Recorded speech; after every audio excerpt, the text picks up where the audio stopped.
আসসালামু আলাইকুম। আশা করছি আপনারা সবাই ভালো আছেন। আমরাও আল্লাহ তাআলার অশেষ রহমতে আলহামদুলিল্লাহ ভালো আছি। আমার মেয়েটা একটু একটু করে হাঁটা শিখছে। আমি ভাবতেই পারিনি যে ও এত তাড়াতাড়ি হাঁটতে পারবে। ওর বয়স আজকে ৭ মাস ১২ দিন। ৭ মাস ১২ দিনেই ও হাঁটার চেষ্টা করতেছে আলহামদুলিল্লাহ। হাঁটার চেষ্টা বলতে সাপোর্ট ছাড়া যে হাঁটতে পারে বিষয়টা তা নয়। এই যে সাপোর্ট দিয়ে দিয়ে একটু করে ১ পা ২ পা করে সামনে আগানোর চেষ্টা করে। যেহেতু ঠান্ডার দিন তাই মেঝেতে ওকে নামানো হয় না, বেশিরভাগ সময় বিছানাতেই নিয়ে থাকা হয়। তো আমাদের বেডে এভাবে সাইডে রেলিং দেওয়া আছে, সেই রেলিংটা ধরে ১ পা ২ পা করে চেষ্টা করছে। ও কিন্তু অনেক কথাই এখন বলতে পারে আলহামদুলিল্লাহ, যেমন দাদা, বাবা, কাকা, তাতা সব কিছুই বলতে পারে।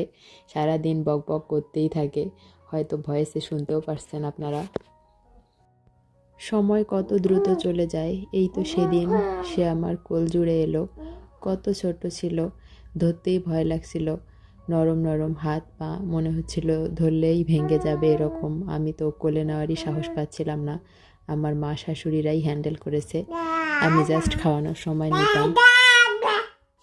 মা একটু থামো, আমি ভয়েস দেই। সেই মেয়েটা দেখতে দেখতে কত বড় হয়ে যাচ্ছে। দেখতে দেখতে বসা শিখলো, এখন হাঁটা শিখতেছে মাশাআল্লাহ। একটা সুস্থ সন্তান আল্লাহর অশেষ নেয়ামত। শুকরিয়া করি আল্লাহর দরবারে, উনি আমাকে একটা সুস্থ সন্তান দিয়েছেন আলহামদুলিল্লাহ।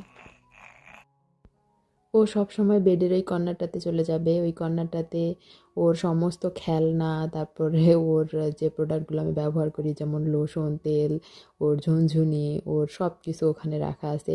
ওর কাঁথা কাপড়, যখন ছোট ছিল নড়াচড়া করতে পারতো না, তখন সব কিছু গুছিয়ে রাখলে যেমন রাখতাম তেমনই থাকতো।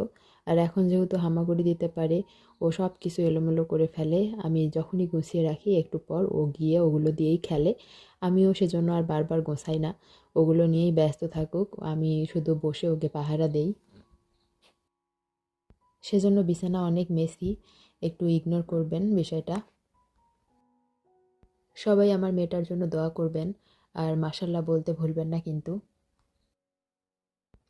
ওকে বিছানায় নামিয়ে দিলেই ও শুধু ওখানে গিয়ে দাঁড়ানোর চেষ্টা করে, তারপর ১ পা ২ পা করে হাঁটার চেষ্টা করে। তো আমি আবার কী করি, প্রতিদিন একটু একটু করে শ্যুট নিয়ে রেখেছি। এই ১ সপ্তাহ ধরে ও এরকম চেষ্টা করতেছে। তো প্রতিদিন একটু একটু করে আমি শ্যুট নিয়ে রেখেছি, সেগুলো আজকে একসঙ্গে করে আপনাদের সঙ্গে শেয়ার করলাম। একটু ফাস্ট করে দিয়েছি ক্লিপগুলো, যেহেতু ও আস্তে আস্তে চেষ্টা করতেছিল। তো আপনাদের একঘেয়েমি লাগবে জন্য আমি